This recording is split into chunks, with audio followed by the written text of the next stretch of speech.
unless I'm stretched. I mean, I can't really even fully come into the knowledge of who Jesus is and why he died for me until I'm stretched a little bit. Grace means nothing to me until I've been stretched a little bit. Until I've been into some hard times. Him being a provider means nothing to me until I went without. Him being life to me means nothing unless some things in me done died. I mean, it means nothing unless he stretches me.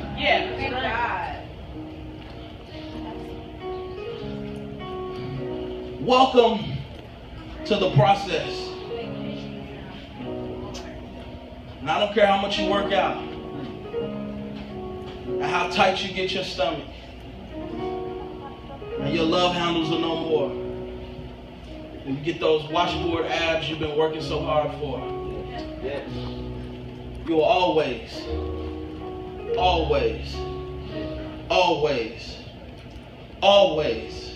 do you hear me? Yeah. You will always have stretch marks. Yeah. The only difference is some of them will be noticeable and some of them will only be fine lines. But God is saying my people will not go through life and not be stretched. My people will not go through life and not be growth. You cannot just live stagnant. Yeah. You can't do it. You cannot keep coming to church and not worshiping God. Yeah. You can't do it. You cannot keep coming to church and not giving. You can't do it because he requires you to grow. Let me tell you something, man, and I am really reluctant to say this, but I can. The moment you keep everything from God, then God in turn says, okay, cool, I'll start keeping stuff from you. You don't want to give? Cool, you can keep the little money that you make right now. Right. Yeah. You don't want to love? Okay, bet. Cool, you can just live this miserable existence hating on everybody. You want to be messy? I bet. The moment you try not to be messy, it ain't gonna even work. Because I'm stretching you now. And I put this in my notes. And I want to end by saying this. Imagine, hear my heart. Imagine a pregnant woman almost to term. And when the doctor tells her to push, she ain't ready to. So what she starts to do is, can you imagine? Can you imagine what happens if she's ready to give labor and the doctor says, you got to push this out of you. It got to come out now. And she says, no.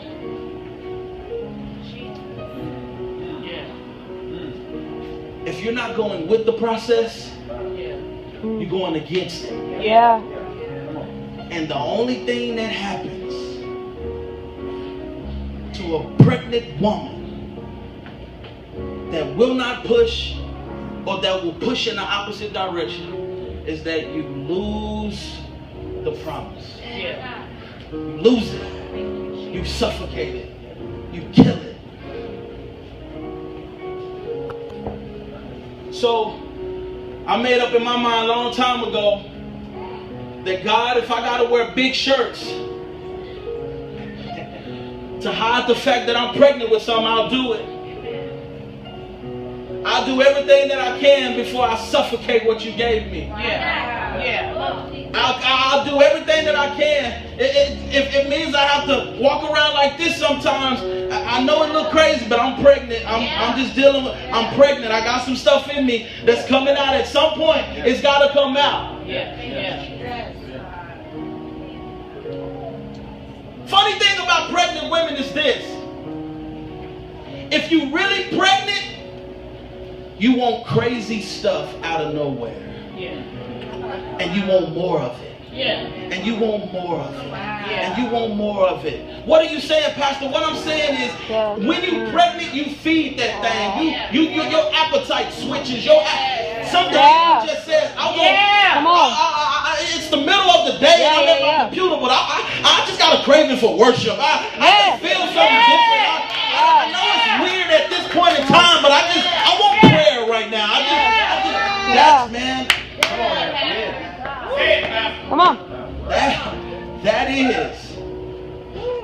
That's the sign Yeah. of somebody pregnant. Yeah. Woo! You ever see somebody and you be like, woo!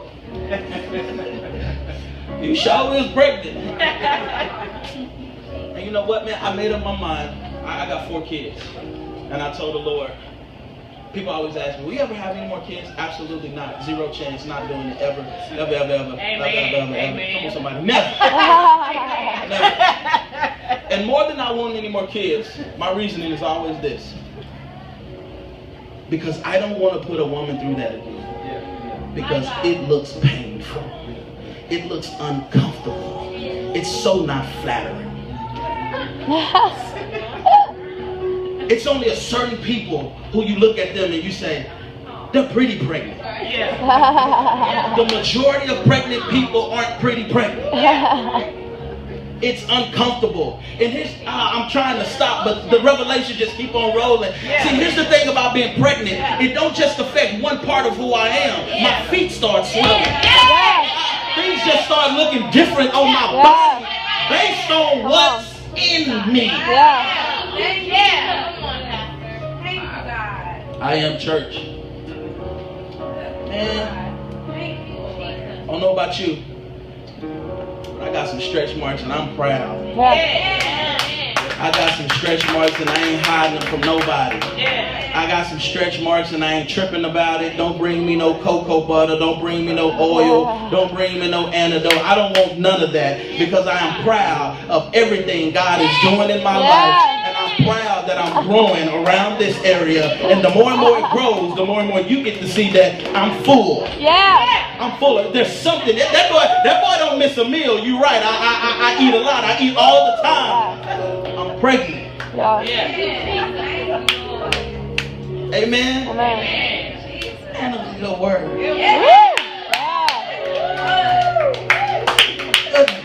How could you not want to be a part of this church? I'm just saying.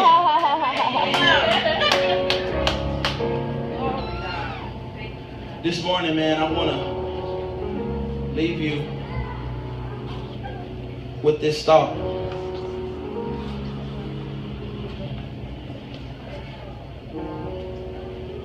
I said it to my leaders. I even put it on Facebook, but I wanted to say it at church this morning. As I was studying, I'm really kind of going back and doing all of this research and study on Paul's letters. And as I was studying, historians, theologians, and scholars call the book of Philippians the happiest book in the Bible. They call it the happiest book in the whole Bible, is the book of Philippians. But the irony of the fact that they've labeled Philippians the happiest book in the Bible is the fact that Paul wrote that book while he was in prison. That he wrote the happiest book of the Bible in prison, confined, dealing with something, opposition, obstacles, defeated, encaged, closed in, closed off, disconnected. You get it? He wrote the happiest book in the Bible locked up with stuff. I don't care where you are in your life. You have the opportunity to write the best book of your life. No matter where you are. And people will look at you and say, I remember they were locked up in some stuff. And this just came out so happy. So much joy in this. So much encouragement in this. Every day you're writing the story of your life. Every day. Don't have to be no pity party. Don't have to be no sad sob story. It's like, yeah, I went through that, but man, I'm just thankful for where I am now. Yeah. Like, you don't know what I used to be, Yeah. who I used to be, how I used to be, stuff that I still am dealing with.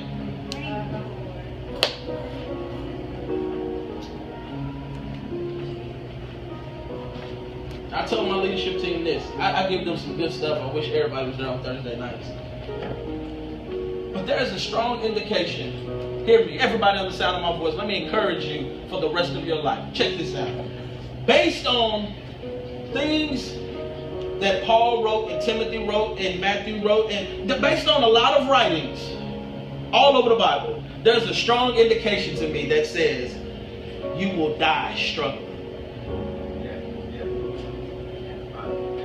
That no man knows the day nor the hour. Check this out. How many are dealing with something right now? Okay? What if God decided to come back in the next 2 minutes? Yeah. Y'all get it? You see the encouragement in that? Yeah. What if he came back in the next 2 minutes? Yeah. He's coming back for me, even though I'm still dealing with me.